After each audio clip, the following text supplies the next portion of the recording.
Welcome to Shell Talk, brand new episode of Shell Talk, where we got an interesting another hodgepodge of an episode here. Very. Four issues of the Eastman and Laird saga, the original Teenage Mutant Ninja Volume Turtles. 3. Yeah, the start of Volume 3, but yeah, let's get on into it. Welcome to the Dingus Den.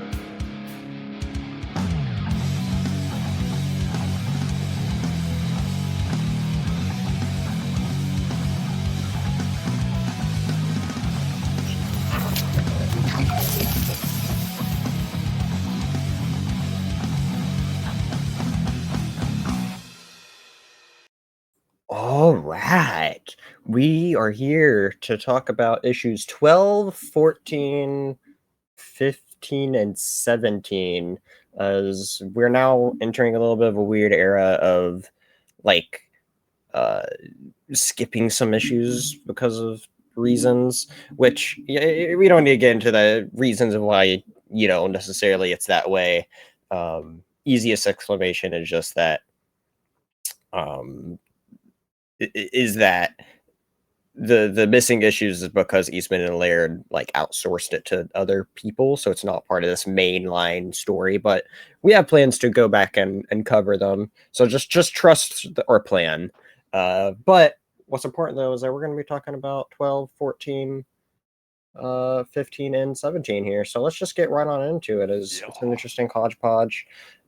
Issue 12, we see the Turtle crew are bonding during a picnic, and then that's when somebody intrudes, who we learn is Michael, who's this physics student who's been captured for 5 weeks by this group known as the Survivalists, so we can make a bomb, specifically an atom bomb, where he's like, oh, okay. But anyway, and he reveals that, yeah, it's done. All the parts were there that they just, had to put together or whatever. And so he tells okay, these people, they need to be stopped, and then he gets shot out of nowhere. Turtles are trying to figure out where the shot came from, and realize that came from the far distance, where we cut to the bad guys, the Survivalist group here. Might I add that the Survivalist group's name, and this will be important later, is the Committee to Rebuild American Patriotism. Yes. And that's important later, and we'll cut to that later. It's true. It's funny. And that's anyway, we start seeing that group. They're starting to move in for an attack. So the Turtles and co are frantically figuring out how to go up against them, as they're realizing, well, wait, we're just ninjas here. We have these basic blade weapons against these automatic weapons that they're equipped with. And a fight breaks out in between all the Turtles as they're trying to figure out exactly how to approach this. And then Splinter intervenes, and he's just like, all right, everybody needs to chill, and just I'm going to do my stealth. We should all use our stealth tactics, as it's obviously a fight that you can't just go head on with. Well, and I think it's important to add that it's because there's a nuclear bomb involved. There's an atomic bomb involved, and Donnie's like, they're all like, "Hey, Donnie, you can disarm that, right?" And he's like, "I'm a teenage turtle." No. So he's like, we're talking that's about where the fight starts. We're talking about an atomic bomb. What are you talking about? And so. But anyway, we get this action sequences of Turtles sneaking up on the grunts of the group and defeating them, breaking their weapons, which is cool to see. And then we get this cool fight sequence of the leader, whose name is Skunk. What a name for this, Well, anyway, Skunk fights Splinter, which I thought was cool that we get to see Splinter actually in action, which is something we haven't really gotten much of. No, yeah. And so seeing that bit was cool. Although Skunk, we learn, is very strong, and he's manages to flee. Then we cut to Donatello, who's at their base, finds the bomb. Cut back to see a couple more grunts being ambushed with actually one of my favorite bits of art across honestly probably all the issues so far, of where I just thought this page in particular was an awesome double spread of where well, before that, you see one of the guards step on what looks to be a rock, but then you realize it's a turtle shell, and then it's like two of them just come out from the water and ambushing them, and it's a gorgeous piece. It is. And so that's awesome. I would love it as a one pager, you know, without the seam, so Oh, that yeah. I could see it like in its full without the. Yeah. I know it still looks great, but you know, Yeah. it's just with how the technology was back then, where they can't really, you know. Yep. Just the best they can do. I think even with digitally remastering it, you can't get rid of it being a two-page thing that they did, you know. But exactly. No, nonetheless, though, it is a great piece of art, though. It's great. It's fantastic. I love it. So, anyway, that's awesome. Got a cool action sequence out of that. So and then most of the turtles, saying most because remember Donatello's off in the house, and Splinter confronts Skunk as he's making his final stand on top of the roof of that building, saying that blood must be spilled so he can be taken seriously. Because they're like, well, we could just use words to figure this out. It's like, no, nothing happens unless blood is spilled. And so he's threatening to press the button to blow the bomb. And then that's when Donatello comes running out. And he's like, everybody take cover. And then, boom. So, yeah. Then we get a little bit of an epilogue where the main bit of it, I actually want to read this epilogue because I like what Donnie said here in the main bit, where we see Donnie's feeling a little sad, and April saying, "Well, you sound sad, Don." And he's saying, "Shouldn't I be, April? A man died yesterday, a sick, deluded, misguided man, yes, but still a living being. I can never agree with his logic or methods, but I can sympathize with his most basic aim. After all, in this world plagued by terrorism and poised on the brink of nuclear Armageddon, who doesn't want to survive?" So it's very interesting that we're reading this now, even though we're not on the brink. Like, we don't feel like we're on the brink of nuclear Armageddon. Sure. Armageddon. The world is very tense, just like it was when this was written. At the height of the Cold War. Sure. Yeah, it is kind of interesting. And especially, too, we've seen this idea grow up or be big in a lot of movies recently. Like Yes. almost 2 years ago, Oppenheimer came out. Yep. Which is huge. Civil War. Or what just happened when specifically talking about nuclear fallouts, the new Mission Impossible very much dealt with that idea. So anyway, point is, though, is like, it's been a big idea even still to this day that still holds. Yeah, and it's always used as like, I mean, in the 90s, I'm sure we saw plenty of movies that use nuclear bombs as the vehicle. But again, specifically, because I mean, I was alive then, but I was a baby. You know what I mean? Sure. When this was written, you weren't even a glimmer in someone's eye. So I grew up understanding the Cold War a lot more. I mean, the Berlin Wall fell when I was like 7 years old. It's a big deal. So the fact that they took this idea, I mean, they used the word commies in this issue. It's a big Cold War issue, which is very interesting that Eastman and Laird went there, especially while they're in Northampton. Because like they're going out there, the wilderness, there's got to be these survivalists who are called crap.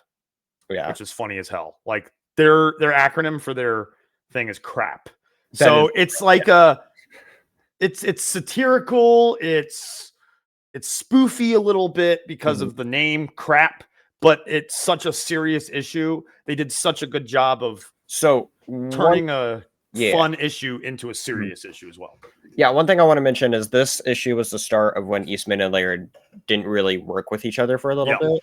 So this one is actually Laird's baby. And so here's interesting where we get to actually see, like, this is a story Laird came up with.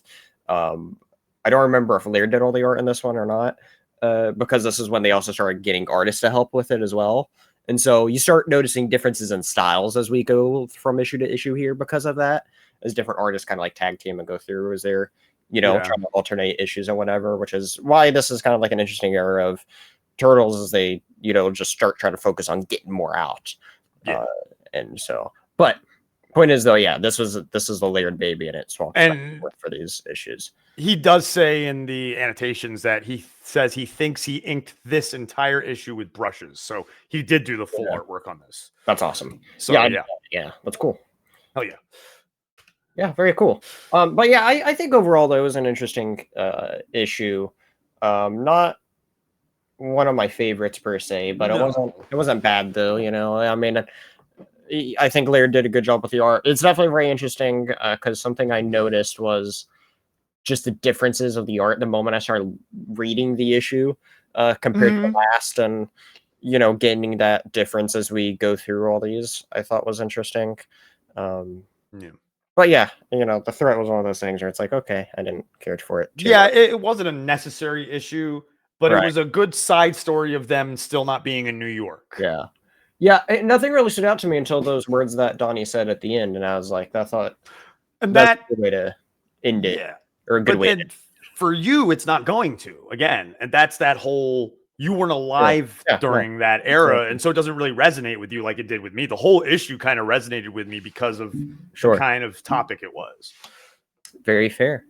I think it's fair to say that it was definitely a relic of its time, as this came out in '87, I believe. Yep. So I was And 5 years old when this one came out. There we go. All right. All right. Going onwards, we have issue 14, which is definitely the biggest one here, called the Unmentionables. Gee, I wonder what that's a ripoff of. Totally not something called the Untouchables or Not something. at all. Never. No. I don't know what. No idea what you're talking about. Yeah, I know, right? Anyway, this takes place in Northampton, where Casey's. We can see that he's missing the big city, and he's just patrolling that little town there. Thinking, well, this will do. And he's going around this town, and we see some Easter eggs in this town. I don't know if you noticed, but one of the windows in that town said Mirage Studios, which I thought was cool. Yep. And so, but anyway, Casey's reminiscing about his past here, as this is where he grew up, and he goes to Louis' Variety, where he finds there's this big, he's trying to go find this cow, this big brass cow that is missing. And so so anyway, we see the cop talking to, I guess his name would be It's Louis. Louis. Yeah, It's Louis, yeah, yeah. to Louis, It's Louis. yeah. It's Louis. Talking to Louis, and Louis like, where's my cow at? It got stolen. And the cop's like, it's just a college prank. Don't worry. And so Casey's then on a mission that he takes upon the mission himself to be like, okay, I need to go find where this big cow went. It's important that we find where this cow went. So next morning, April's trying to get Casey to take her to work, but he's completely exhausted, as we see that he was up all night trying to figure out where this cow went. So that one image of like just his face, yeah, when he first walks in the door, and he's like, "The cow, I The spent cow. the night looking for the great cow." It's like, what? They're So probably like, funny. what the fuck? Yeah, exactly. It's funny. And so They're like, oh no, his brain's frozen. what do you mean you're trying to find a cow? Just a cow. Oh boy. Anyway, we get to see April's new job, but she's working at a diner. April then hears something about a cow, and she connects it with, oh, maybe this is what Casey was on about. And so she calls up Casey to, figure out exactly, telling her everything she knew. And that's where we cut over to the Turtles again and being like, so Casey, you're telling me this is just a college prank you're worrying about? And then Casey gets the call and receives all those details. But then we also see somebody overhears that call with, April as well. Mm-hmm. Casey goes in trying to, to the place that April was telling him about this like hotel or whatever there. And Casey fails to get the plans, as he's very direct about, so who's the name of this person that in this room? Oh, you can't. What do you mean you can't tell me their name? So then April goes in and go and a couple of the people that are like buying this, she finds out some details about this deal going on. These people interested in this cow, and so we cut to the night where the Turtles are going to sneak into the hotel and figure out what they can find in the hotel, and then Casey and April decide to go to the party where the parties are meeting at. So, turtles find these photos of the cow, but for whatever reason in the wrong room. And then at the party, April tries to sneak away from I don't know what I said here in the notes, but from a goon. He's a goon. Let's just call him a goon. Yeah. But instead, finds these. She goes into like the side room and then finds these like these brothers who are these dealers of who were European brothers. The European brothers. Yes, we learn exactly who they are in a bit, but they have European names though. They do have European. Mikhail, Luca, and Luca. Yes, there are two of them named Luca. Yes. Anyway, they capture as they plan to go meet in the morning. A turtle see April. She's getting carried away to the truck. Yeah, she didn't know when she went in there. She didn't realize these guys were all part of the cow business. All part of the she's like, help me. And they're like, nope. Yeah. And then the other party comes in and they're like, all right, tonight we're meeting, or in the morning, we're meeting in the morning at this place. And so anyway, they get carried away, April gets captured, and turtles ensue. The turtles, yeah, I was about to say the turtles see them. And so then they follow, and that's where we then learn that the thieves are actually from Slovakia, and that their scheme was to sell the cow so they can go back home. April. And what's it really made out of? Well, we find that here. Is now when we find out? I think that's in a moment when they actually revealed that. But we do find out though. Oh yeah, that's right. That's right. We think it's they still say it's the brass cow first, and they're like, wait, we don't believe you. Yeah, we'll get to that in a moment. But because you want the Casey part, right? But anyway, April does feel as if something is missing from their story that they're just not giving. But then that's where we do find that the people who are buying the cow then get a call saying that the deal happens tonight, or cops get involved. But yes, we cut to Casey, who he got his own lead and reveals that it's a real cow that he ends up finding, which is funny. Mm-hmm. Yeah, that's hilarious. Yeah, because I completely forgot to mention earlier about him being a prize cow that he was hearing about. Yeah, exactly. Well, you did miss. So the phone call was after when they found out what the cow was made out of, fully. It's the page before. All right. Well, the cow's made out of gold there, but they still feel as if something's missing from the story, where we don't really know what's going on there. Exactly. And so, but anyway, we see that there's this deal with the turtles and the buyers, where they all get double crossed, as there's a fake cow that starts getting revealed there, and then the brothers make their escape with the real golden cow, where Casey in the taxi then passes by. But then but he's like, hold on, taxi, get up behind, and he gets, follow that cow. Follow that cow. And so anyway, Casey gets right up behind and jumps right onto the vehicle, yelling "Cowabunga," which, oh yeah, I didn't even put that together. Epic little moment there. And, I didn't even think about that.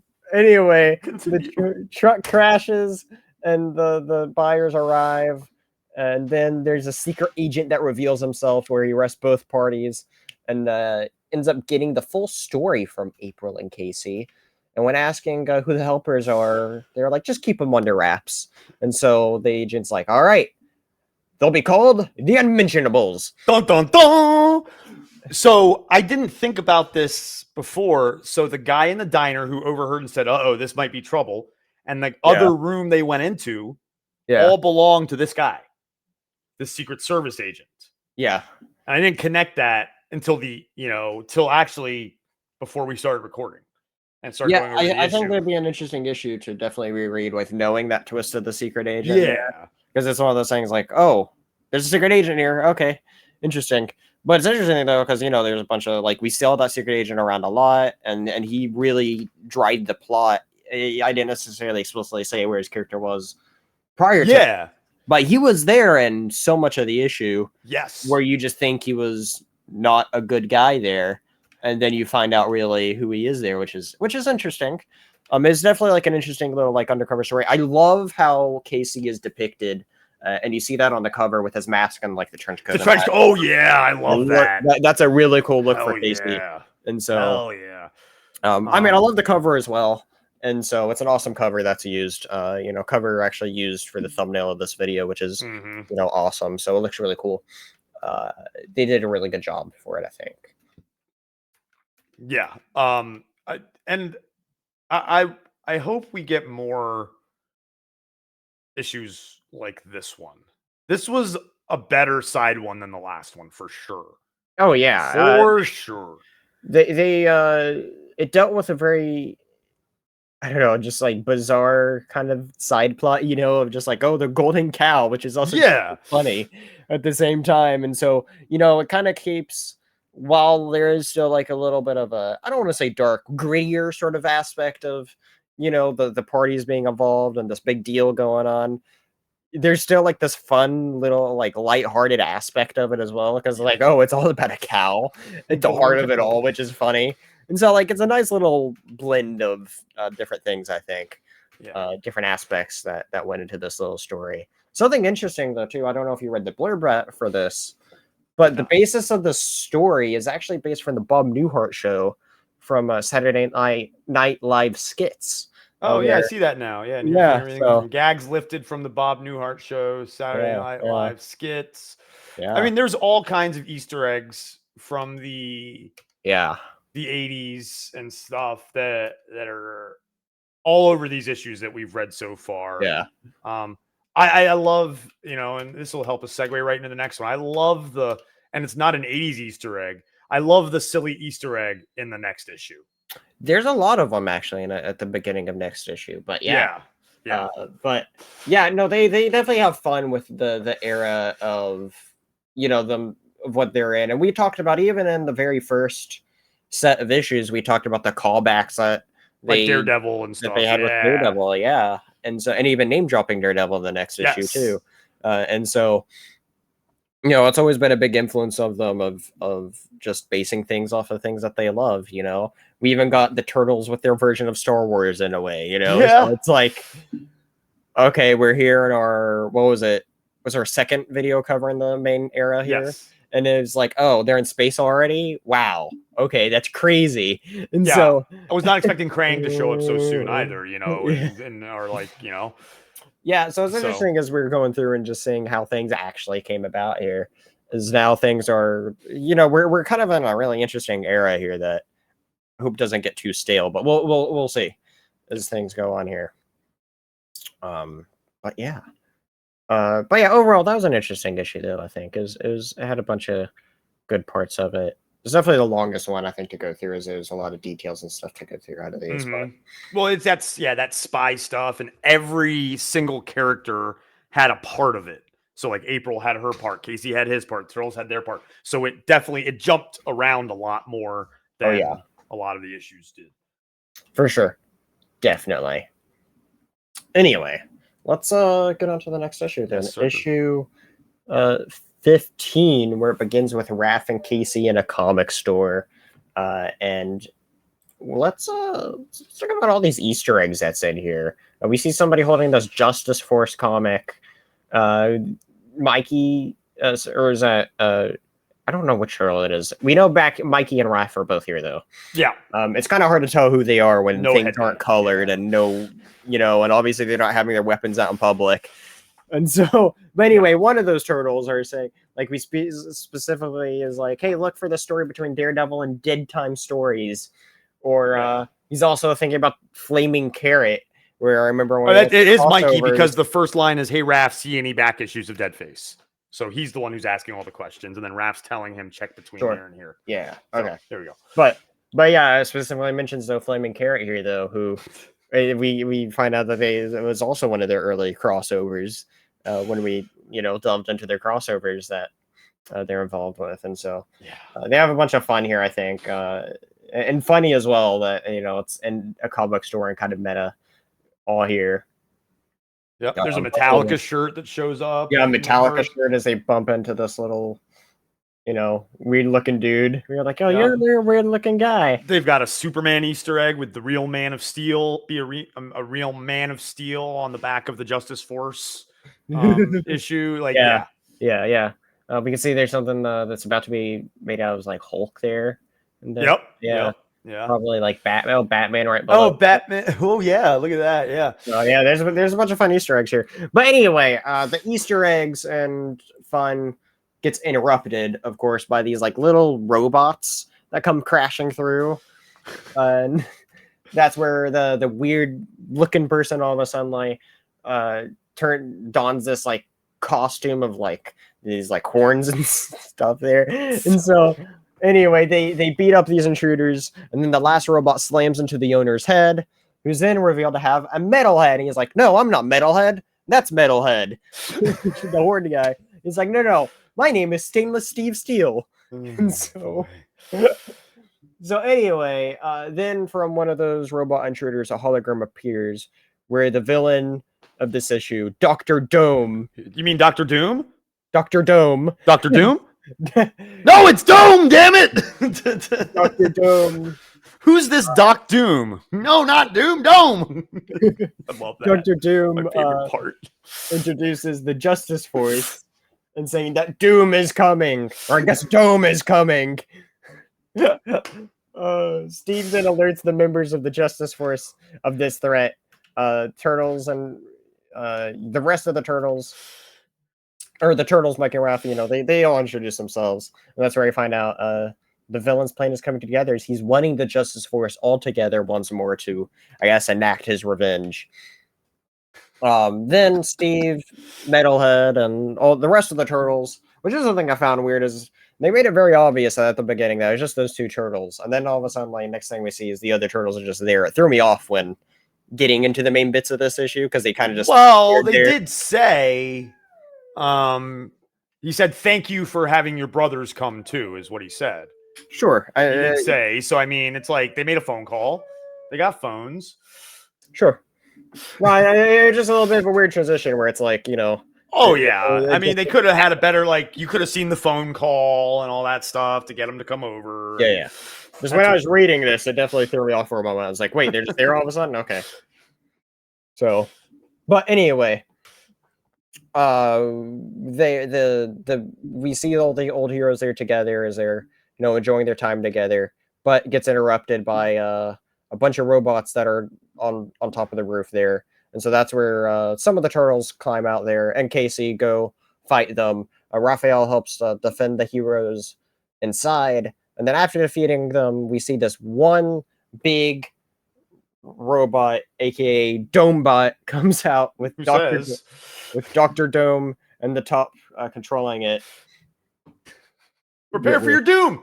Prepare for your doom, exactly. Doom. We then see Bernice, one of the heroes, comes up and destroys the robot, one of the robot legs in just one hit, and finds out that this Bernice is the daughter of the older Bernice that passed away. It's actually not Bernice, it's Ananda. Ananda, right? Well, Bernice, I thought was like the superhero name or whatever. No, Bernice is her mom. Right, but she was like being called that as a code name or something, I thought. No. No, it was that Bernice was, they look alike. And so Bernice, he thought it was Bernice.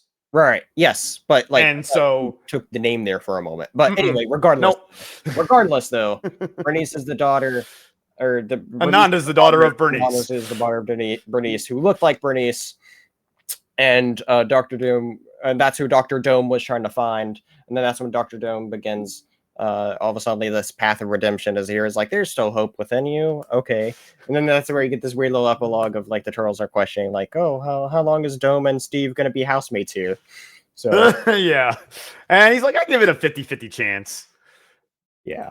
Yeah. The mother was battling Bernice and Ananda does. It's just, I think it's very odd. Yes. Why is she wearing the same costume as her mom? Like, why? This is weird. That's what I think throws you off is like, oh, her name's Bernice too. No, because she's wearing the same clothes. But that's what threw Dr. Dome off. Yeah. Is that she was wearing the exact same costume. Mm-hmm. She looks exactly the same. But then she says, my mother gave up battling Bernice, had me and lived a normal life. She died 3 years ago. Yeah, my mother gave up being battling Bernice because that's the name. She's Ananda. That's why I was calling her Bernice, Yeah. because the name is battling Bernice. Bernice was actually her mother's name. Yes, but the hero's name literally says battling. Yeah, but you were saying this one was battling Bernice as well. She's not. She donned the costume though. No, she's just Ananda. They said that's not Bernice. Yes, but she dons the costume. Yeah, so that's why I confused Dr. Dome. Yes. Damn it, Dingus. But anyway, it was a fun little issue though. It was another pointless issue, just adventure while they're in Northampton. Yeah. That's all it was. Yeah, another little fun adventure, sing the Justice Force all together. Justice Force. But you can't guess what that's a reference to either. Man of Steel, Justice Force. I wonder who. There's a guy who's really fast. You know? Something really cool about this issue, though, is the cover of it. Laird, as this was a Laird issue. Yep. Laird did something really cool with this issue where he made the cover and made a very retro styled. Yeah. And then he intentionally tore up the cover to give it a vintage feel. Oh, yeah, I see that in the corner there. Yeah, and the top. And it's funny because he's recalling that people actually thought the issue was actually damaged at first. And he was actually detailed about how he actually set it inside his truck for a couple weeks to damage it and used it as a coaster one morning or whatever. So he intentionally damaged the cover to give it this vintage the original print of it, and so then he could copy it looking like that. Hell yeah. Yeah, because that's how they had that. That's just with their technology back then. Yeah, you didn't mention about obviously now with how computers are now, we could have just easily made it look damaged. It'll erase that. Boom. But it was back then. It's the best I could think of what to do. Hell, so, AI could do it now. Take this image and make it look like it's torn up a little bit, but put it back together. But anyway, AI could do it. It's cool to see what Laird did there, though. I thought that was an interesting little bit of detail, though. It's interesting that Laird's 2 issues compared to Eastman's 1 so far felt so much more out of place and just out there compared to the groundness of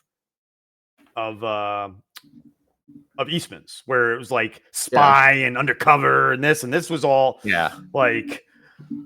nuclear bombs and superheroes, and so it's a very interesting contrast.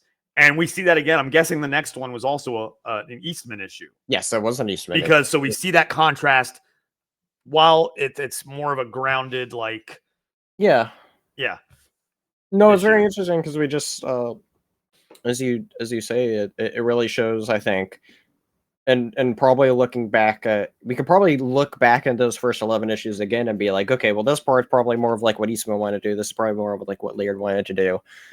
As we go through it, as we now kind of get the idea of their different tones individually for these characters. And it's really interesting too because seeing how the Turtles have grown, we can kind of see that we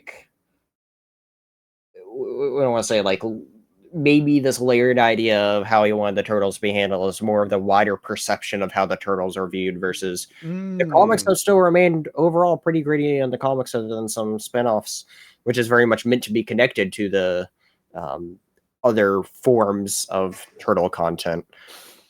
So, but yeah, always interesting to think about. Yeah. Oh. Makes me think Krang was probably a Laird idea. Yeah, I don't know. It's interesting. Some things like that, and see, but at the same time, though, we get a lot more Krang later on with certain things. So okay, so we'll have to find out as things go on, and that's what makes this journey interesting. As we see where a bunch of inspirations for different things come about, such as this next issue with issue 17, which is this was an interesting one. This is actually my favorite issue of these 4 personally. So this would be my second. The first one was the Casey Jones Sure. undercover Secret Service one, just because this one to me, and I'll talk about it more at the end. It's crazy that this was written in the 80s, and that's all I'm going to say because of something, and what it felt like because of who the turtle is that it's about. Well, we will get into that. Yeah, and it's we see Michelangelo. He's alone in the woods on his own quest, camping. We see that he hunted a rabbit and he's cooking it, and then these travelers interject who are going to Kyoto. Wait, we're in Japan all of a sudden? What happened to Northampton? Crazy, right? Yeah, I know. That one instantly stuck out to me. I was like, wait, what? What? Yeah. They just all was only here? Okay. And then that's where Mikey reveals that he's trying to find his brothers, where they got separated when they all first got here. So Mikey and the family ends up splitting up for a little bit. And then we see that there's this group of enemies on horseback that ends up stopping the family. We see that the main guy on horseback, he calls the older guy Lord Toshiro, saying that he shamed him and his father and orders to kill Toshiro. But then Mikey interjects during the chaos and it ends up beating a bunch of the guards and all that. But the main bad guy there ends up taking the daughter and gets away. Toshiro then reveals that the bad guy is Lord Orkai, who's seeking to exploit the people and wanting to just double the land that he has owned. And the person that was leading the charge there is Tachi, his son, or Lord Orkai's son, not Toshiro's son. And so Mikey then runs off to rescue Toshiro's daughter. Mikey follows the tracks and is able to find Orkai's province, sneaks in and finds that Orkai is staying in a big fortress. Cut to a scene, and that's where this mysterious figure talks to Tachi, calling him a fool, and commands Tachi to marry the princess of the morning. And then revealed the figure is Tachi's father. Mikey sneaks in, finds where the princess is captured, and like I guess you could, basement area or something like that. Mm-hmm. But then this executioner, that's actually mentioned like a page or two before, ends up intervening, and Mikey and the executioner has this big fight as the princess attempts to make her escape, but she runs into Tachi, that's getting captured yet again. So Tachi and his father are together with the princess. They are tied up. Mikey enters. And wait, before we get to Mikey entering, you forgot a big part of something behind Tachi and his father. There's some crazy dinosaur thing. I was literally just about to get to that, as that was literally the next thing I was going to say. And as Mikey enters, there's this big dinosaur lizard thingy. I don't know what it is. What the fuck? It's kind of just there. Yeah. And they just fight it. And Mikey just fights it as well. And Mikey enters, fights this thing, beats it up rather easily. And kind of a gruesome way too. He just, stabs it right through the top of the head there and kills it. And so, but yeah, no, that thing's there is like, it doesn't explain itself at all. No. This is just there. Okay. Interesting. It's there for many pages too. It's like 1, 2, 3. A lot. It's like four pages worth of this thing, and it doesn't explain it at all. Yeah, and then Mikey just kills it. Not even a full page's worth. No. There as well. And so, but anyway, we then cut to the princess, or Mikey then cuts the princess free, grabs her to make their escape. And, he's trying to fend off against some of the guards, trying to pave a path to get out of there as there's a bunch of guards starting to surround them. And then and then they get surrounded. Toshiro then appears with his own men. All the villagers. We then see Mikey and Tachi. They then battle each other, which Mikey wins. And that makes Tachi and the father banished from the land. The princess asks Mikey to stay, but Mikey then leaves to search for his brothers. And then it's all revealed that this was just one story that Mikey ended up writing. And yeah. So to me, it's very interesting that this was written in the 80s, because this seems like the birth of the idea of The Last Ronin. So it's interesting you say that because we know it now where there's in the I want to read this actually paragraph that Kevin Eastman said about this story. Okay. Which yeah, I'll just read this here saying, I'm not 100% sure where the idea of Michelangelo being a writer came from. Part of me recalls a very distant TMNT story, one we even called the final TMNT story that Pete and I had chatted about a few times. It might have been there, but it doesn't completely matter. That story was never finished, but this one was. And this is interesting because it may have gotten mentioned when we covered Last Ronin that there was this idea that they had a long time ago for Last Ronin. So they have always had this inkling of this story idea that Last Ronin would be, which is obviously what made that story so special. Is there's just something within at least Eastman, where that idea was only growing over. I don't even want to math that right offhand. 30 some years. Yeah. And so a long time. But anyway, he obviously, when we read that now, we know what that story is now. Yes. But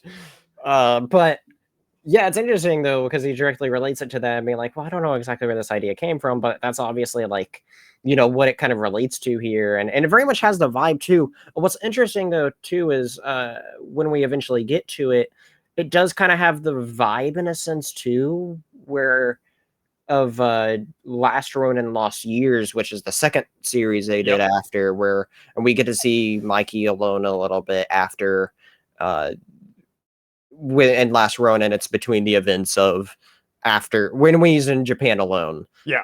After the incidents happen, but before he goes to New York and where the main story takes place there. So anyway, it definitely gave me some of that vibes too. And I was feeling those vibes too. So it's definitely very interesting when reading this for my first time as well. Of like, oh yeah, this does kind of feel like Last and it shows very much how much Last Ronin was very much Eastman's baby. But he gave Laird credit as well because he did help come up with that idea originally. So it was cool that he did that as well. And it's funny that he then relates to Mikey as a writer, because if you look at that last page with Mikey and Clunk the cat, where he's talking to him, you see the poster in the back, Melting Pot, Eastman and Talbot. I'm guessing that was a story that Eastman did with someone. Yeah, I'm not sure exactly what that's a reference to. So and then there's probably all kinds of other Easter eggs that we don't recognize. But one thing that really stood out to me in this is that Eastman, to me, wrote this last page as he was Michelangelo. Yeah, that's how I felt it. Like I got here and I was like, oh, he sees himself as Michelangelo. Yeah. Which is really cool because I see myself kind of like Michelangelo. And so it was really fun for me to read this issue and get to that last page and one, see the connection to the Last Ronin, and then two, see the connection that Eastman puts himself with Mikey and being a writer, and then seeing my connection to that being an amateur writer and relating to Mikey as well is really cool. Yeah, I thought it was such a cool twist there at the end where it's like, wait, the Turtles are in Japan all of a sudden, which, fits for Turtles to be in Japan if they had a reason to, but like that immediately threw me right off the bat. And I was kind of having a little bit of a problem when reading it of like, okay, I just need to accept they're in Japan now. Okay. There's also a weird lizard thing in here. Okay. Yeah. Then we all find out, it's just because Mikey wrote it. And it's like, okay, everything makes sense here because as we talk about with Mikey, specifically what you say about Mikey, him being the one that, while he can get serious, he also knows how to party, right? And I think that very much reflects within the story in a way where, it's his version of a serious story, but then there's these out of here things where it's like, there's a big lizard thing here. Okay. That makes sense for somebody like Mikey to include something like that, I think. Yeah, and now I'm very confused because Eastman's talking here about Eric gave me some story and script credit, but I think that was being kind in many ways. I think I was more of a cheerleader and sounding board. This was Eric's first full solo effort. So this wasn't Eastman. Well, hold on. I'm gonna have to. Yeah, this is very interesting. And while you're looking through that, it is interesting. He does talk about Ronanisms in that annotations as well. He said, I thought he had a very distinctive take on the TMNT's look and feel. And with this story, he really fully embraced all the Ronin-isms we both totally dug. So this is weird. It's interesting. The story is created by both Kevin Eastman and Eric Talbot. And this was all the art was actually done by Eric, which did a really good job on this.